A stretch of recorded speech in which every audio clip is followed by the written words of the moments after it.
একটা পড়া শব্দ হলো বড় বউ। কি ভাঙলো?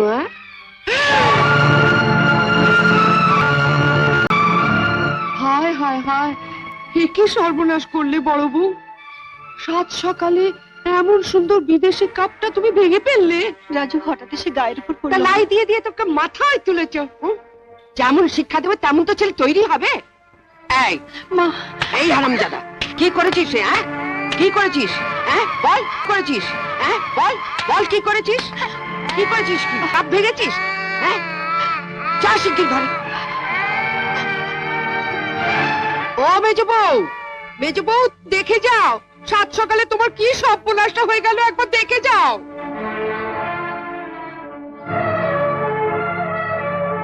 কি হয়েছে মা? দেখো। ও মা, দেখেছো আমার অমন সুন্দর কাপটা ভাঙলো কি করে? তুমি তো হাতল ভাঙা কাপে চা খেতে চাও না, তাই এই কাপে করে নিয়ে যাচ্ছিলাম। হঠাৎ রাজু ছুটে এসে গায়ের উপর পড়লো, তাই।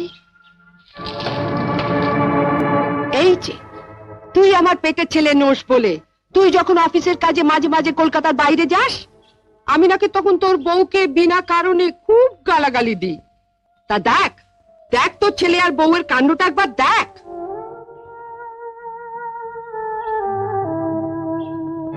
কি চুপ করে আছিস সে? কিছু বল। কি বলবো বলো মা, ও তোমাদের এত বড় সর্বনাশ করেছে, যা বলার তোমরা ওকেই বলো। আসছে।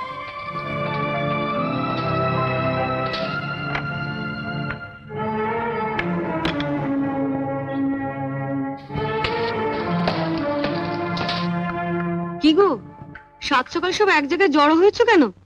এই দেখ কি হয়েছে দেখ। মেজি বৌদি, তোমার ভাই সে জাপান থেকে কাপের সেটটা এনে দিয়েছিল, তার একটা না? তবে না তো কি, এমন কাপ এই বাড়িতে বাপের জমে কেউ চোখে দেখেছে? মা, কাপটা ভাঙলো কি করে? ও তো বলছে ওর ছেলে নাকি ওকে ধাক্কা মেরেছে, তাই হাত থেকে পড়ে গেছে। রাখো তো, সব বানানো কথা। কাল যখন মেজে বৌদির ভাই কাপগুলো প্যাকেট থেকে বের করে টেবিলের উপর রাখছিল, তখন বড় বৌদি এমন করে তাকাচ্ছিল যেন পারলে তখনই কাপগুলো আছাড় মেরে ভেঙে ফেলে। কি মা, এটা বাজার না বাড়ি? এত চেঁচামেচি কিসে? একটু ভালো করে ঘুমোতেও পারবো না? দেখো না বড়দি আমার কাপটার কি দশা করেছে, একবার দেখো। ছড়াপের সেট একটা গেল, এখন কি আর বাকিগুলো লোকের সামনে বের করা যাবে? ফেলেই দিতে হবে। বড় বৌদি তো এটাই চেয়েছিল, বাকি কাপগুলো ফেলে না রেখে ওকে দিয়ে দাও, ও আলমারিতে তুলে রাখুক, আর বাপের বাড়ি থেকে লোক এলে ওই কাপে চা দিয়ে ফুটুনি মারবে। দাদাটাও হয়েছে তেমনি, বউটাকে যে একটু শাসন করবে। আমরা তো বাবা বরের দিকে তাকাতে ভয় পাই। এর জন্য মা বাবার কাছ থেকে শিক্ষা নিতে হয়। স্বামীকে শ্রদ্ধা করো, ভক্তি করো। কি সকালে সকালে মিলে এত চেঁচামেচি শুরু করেছে কেন? কি হয়েছে? আমি তো নাকি পাজি শাশুড়ি, বড় বউকে সহ্য করতে পারি না, অকারণে বকাবকি করি। তোমার কাছ থেকে আমি তোমার ক্যারেক্টার সার্টিফিকেট চাইনি গিন্নি।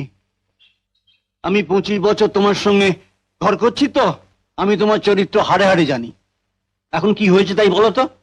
শুনলি শুনলি তো বাবার কথা শুনলি? হ্যাঁ, ও বাবার কথা শুনেছে, এখন তোমার কি বক্তব্য তাই বলো তো। বাবা, কাল মেজে বৌদির ভাই এসেছিল। ও, ওই ফাজিল ছোনাটা যে নিজেকে টাটা বিড়লা ভাবে। টাটা বিড়লা না হতে পারে, ও জাহাজের ক্যাপ্টেন। রাখো রাখো, ক্যাপ্টেন খালাসি খালাসি।